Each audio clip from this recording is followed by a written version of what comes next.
Quelle est l'histoire des Yadjouj et Madjouj? D'où viennent-ils? Qui sont-ils? Comment sont-ils? Ils furent appelés Yadjouj et Madjouj en raison du flamboiement du feu, ou pour l'eau saumâtre qui est riche en sel. Et c'est pour cela que si le désarroi parvient sur terre, comme il est cité dans le verset coranique, jusqu'à ce que soient relâchés les Yadjouj et les Madjouj.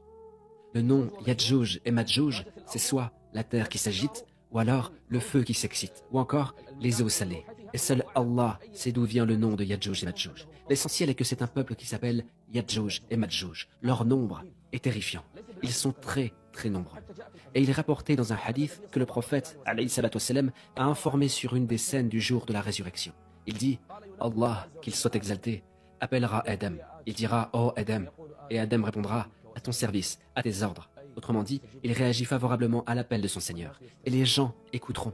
Allah lui dira, écarte les gens destinés à l'enfer. Il doit donc écarter les habitants de l'enfer, les éloigner des autres, les ranger. Et Adam, que la paix soit sur lui, sera au ciel. Il verra sa descendance destinée à l'enfer et sa descendance destinée au paradis. Allah dira donc à Adam, écarte les gens de l'enfer. Et Adam, alayhi salam, dira, et combien j'en écarte, ô Seigneur? Autrement dit, il ne connaît pas le nombre des gens de l'enfer. Et Allah, qu'il soit exalté, c'est lui le savant, c'est lui le sage. Alors Allah dira à Adam, regarde ce qu'il lui dira. Il dira, pour chaque 1000 personnes, prends 999 d'entre eux en enfer. Pour chaque 1000 personnes, 999 en enfer. Et un seul au paradis. Ce jour où le jeune deviendra vieux. Où la mère qui allaite abandonnera son enfant par peur. Ce jour sera immense. Les gens seront terrifiés. Suite à cela, les compagnons dirent, ô messager d'Allah, et qui est cette seule personne parmi le millier? 999 en enfer et un seul au paradis.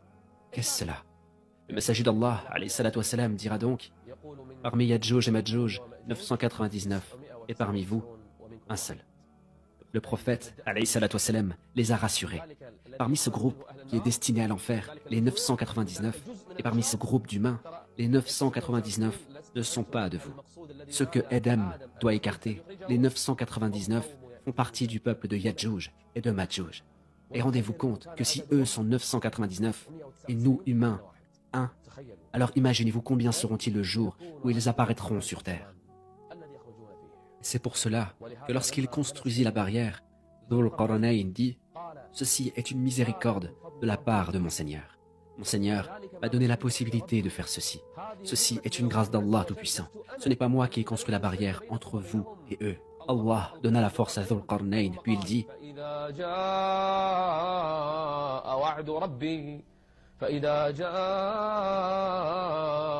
وعد ربي جعله دكا وكان وعد ربي حقا وتركنا بعضهم يومئذ يموج في بعض. Ceci est un signe de la fin du monde. Ce n'est pas maintenant. Lorsque la promesse de mon Seigneur viendra, lorsque le jour du jugement viendra, et que ces conditions d'apparition parviendront, il la nivellera. Toute cette barrière sera nivelée. Mais jusqu'à nos jours, elle n'a pas été nivelée. Yadjouj et Madjouj est un peuple qui fait partie de la descendance d'Adam. Et peut-être que certains vont être surpris. Mais s'ils sont de la descendance d'Adam, ils sont donc des êtres humains. Ils ne sont pas des extraterrestres, comme certains le prétendent, ni des animaux, ni des djinns. Non, ils font partie de la descendance d'Adam, alayhi salam. Mais leur création est différente. Le prophète, alayhi salatu wassalam, les a décrits et il a dit, aux yeux petits, au nez fin et petit, au visage large.